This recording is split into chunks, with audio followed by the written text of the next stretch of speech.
Hey there, good evening. It's Melissa Benaroya, and this is Parenting Bootcamp, day 4. Can you believe it? It's a 5-day boot camp, and we're already on day 4, and I've totally given you tons of stuff to do. And today we talked about creating rituals for connection and how important it is, because your child wants 110% of your time and energy and attention.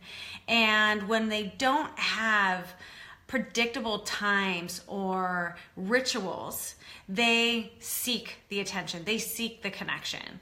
And I think there's a lot we can do to avoid, and many times it's negative behavior to get the attention, which isn't great. I think there's a lot we can do to avoid it. So I wanted to spend a few minutes talking today. I'd love to hear some of the ideas that you came up with, or some of the things that you're already doing, which hopefully you can formalize a little bit more.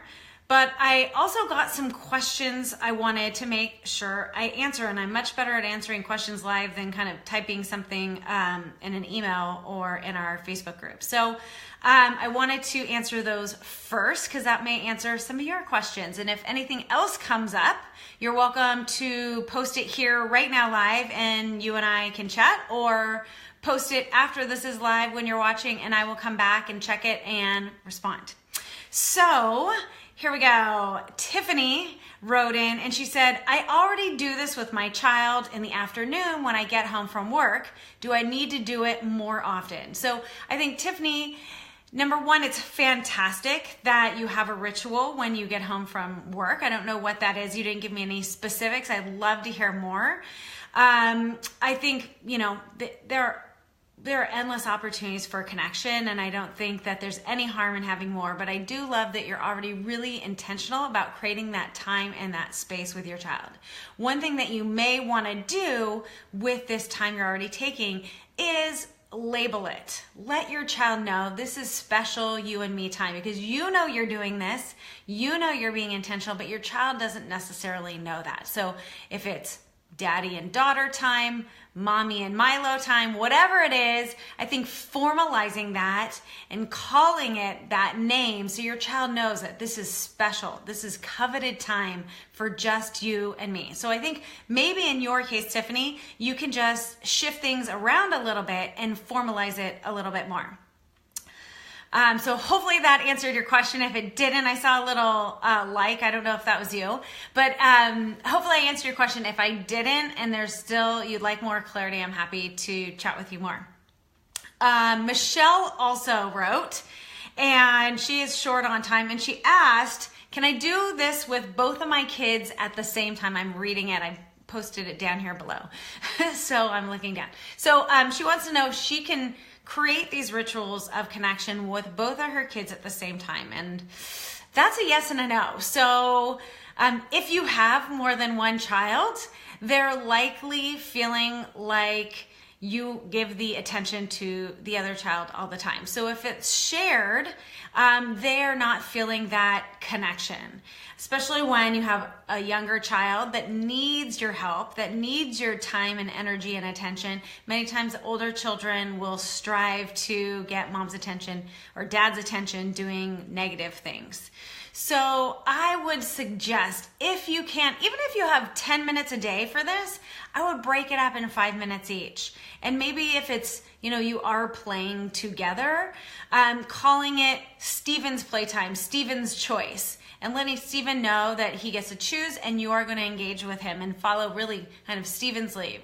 And then if you've got another 5 minutes, we can call it Kelly time, and you engage specifically with Kelly and she leads. So I think just formalizing it helps, because they know that it's predictable, and that helps them feel a lot more calm and secure. So even though I love that you're being intentional, and what I'm guessing is this time with both of your kids is a playtime, which is great. But I think having that one-on-one time makes a huge difference. And I think ultimately you can avoid some of the challenges you're probably seeing when both kids or one kid is vying for your attention. So hopefully that helps. It might not be the answer that you wanted, but I really do think there's a lot of value in just having the focused time on each child. So it can be back to back.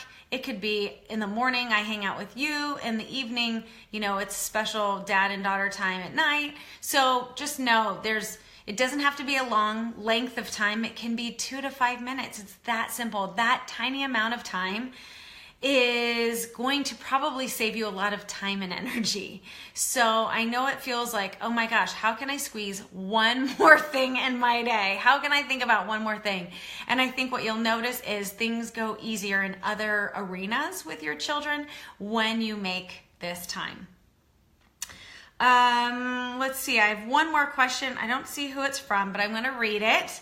It says, I know I should do this, but I'm totally stressed out when I get home because it's always a race to make it in home in time for dinner. Any suggestions? Okay, so this is when a lot of parents feel like they need to have this one-on-one time is right when they get home from work. And if you can do that, fantastic. But many times parents come in and they are stressed that they sat in traffic, they rushed home, they're just kind of processing their day. So I think acknowledging that you might need some you time first. So it's probably not a really great time to create this ritual for connection. I think you need to have your own time first, and whether it's you get home and it's dinner time, you have to jump in there, fine, no problem. If it's you get home and you have to go in your room by yourself and change your clothes and just have a minute before you come out, great. And if you do that and you come out and there's the possibility or the space of the time to get on the floor and read together or talk about the day, have them sit on your lap, looking at each other in the eyes, like these small things make a huge difference. So as we had talked about on day one, I think taking care of yourself first is really, really important. And then once you are able to do that, then you're able to actually show up for your kids. Otherwise, it's just going to be rushed and it's not going to have the quality that you probably would like, and your child, deserves and wants and needs. So those are the few questions that I had here. I wanted to share something with you too. And many of the families that I work with say that getting out the door in the morning is one of the most stressful times for them. That getting kids to do what they're supposed to do in this limited amount of time is extremely stressful. And many parents end up resorting to yelling or threatening or just doing and saying things they don't feel really great about. And I think sometimes we need to notice what might be driving some of these behaviors. And a lot of times it is that starvation for connection, that starvation for your attention. And once again, I said this doesn't need to take a lot of time, but I think you'll notice when you make that time up front, the mornings will go a lot easier. And I know for myself, I had to learn from my own experience. My daughter was very challenging in the morning, and I made the choice to go in and wake her up and just sit on her bed next to her, get in.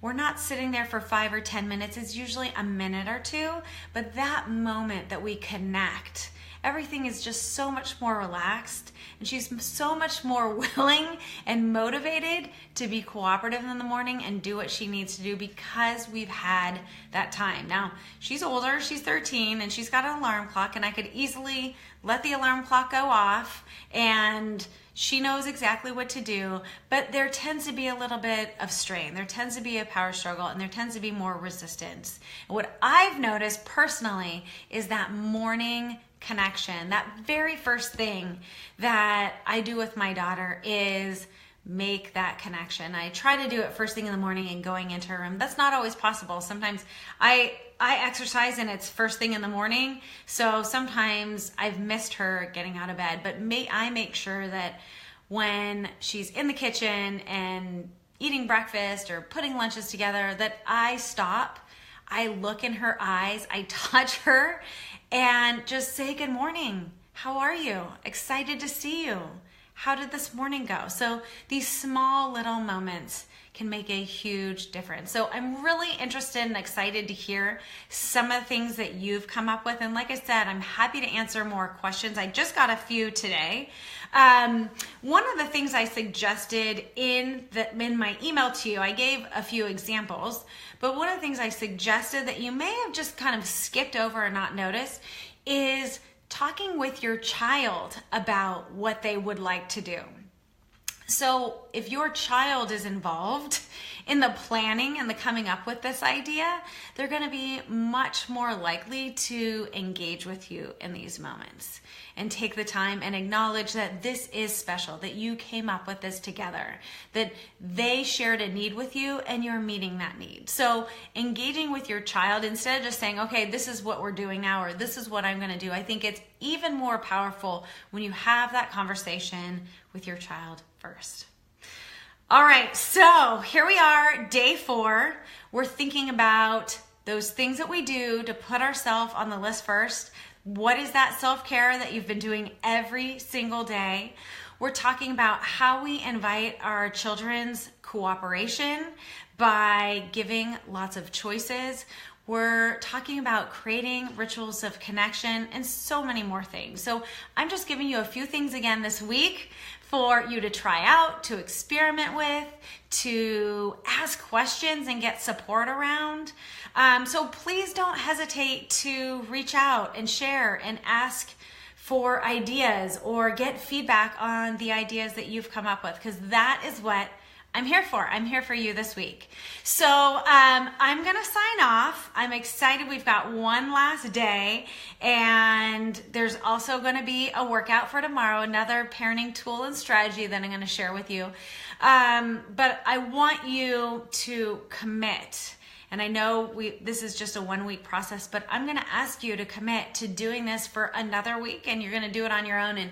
And the Facebook Live our private Facebook group will still be live, so you can still access it. But I really want you to make a commitment, because change doesn't happen in 1 week. Change doesn't happen in 21 days.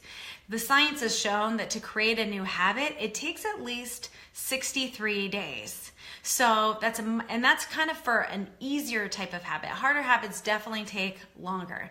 So please know that things aren't going to change unless you make the commitment. You've got to take the time and invest the energy to make change. And I think what you'll notice is when you make change, the response from your children will change as well. All right, I'm going to leave you with that day 4 parenting boot camp. I am really excited to see how day 5 goes, and I hope you have a wonderful evening. Bye for now.